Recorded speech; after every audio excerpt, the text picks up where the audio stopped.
In this video, I'm going to show you how to remove backgrounds and upscale your images. In this particular photo here, I got from Midjourney. I made this little witch in Midjourney, and I'm going to remove its background, and I'm going to upscale it so that it has a transparent background. First, I'm going to upscale so that it's a little bit larger. I'm going to go up to image size, and then you'll see the original size here. So you want, for PNGs, if you're going to be selling them as a clip art like I do, then you're going to want to make sure that you have a print resolution of at least 300. You'll see that changes the height and width.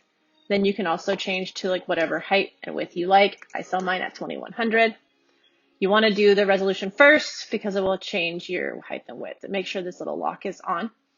And then on resample, make sure it's checked, and you want to use preserve details for enlargements. You can play with this noise if you feel like you need to, but I find that the default setting is just fine.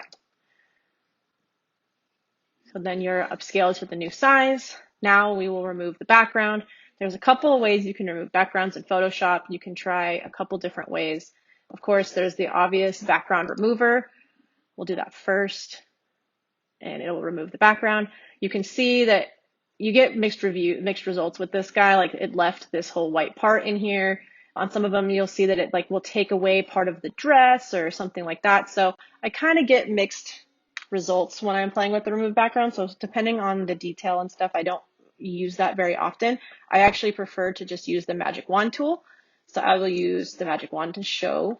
I do a tolerance of 5. The larger the number, the more variant in the colors. So if you have like a high 20, it's going to find white and anything kind of remotely white.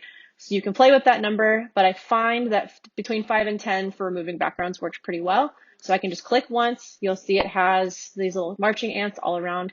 You can see it did a good job of outlining everything in the dress.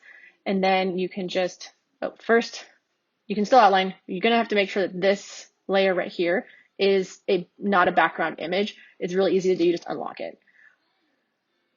Once it's unlocked, now you should be able to just take these marching ants, tap your delete button, and that will remove the background. You can deselect, and then if you want to do a little cleanup, you can go in, like, we could take out this part of her dress.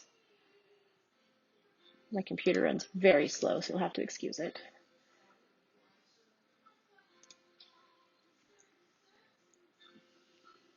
And there you have it. So now you can take this image, you can save it wherever you save all your files to, and it's ready with a transparent background for anybody to use.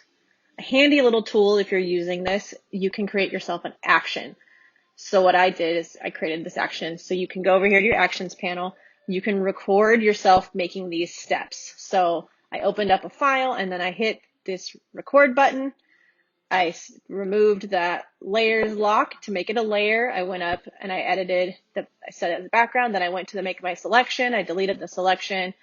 Then I did all that, it just recorded me doing exactly what you guys saw me do.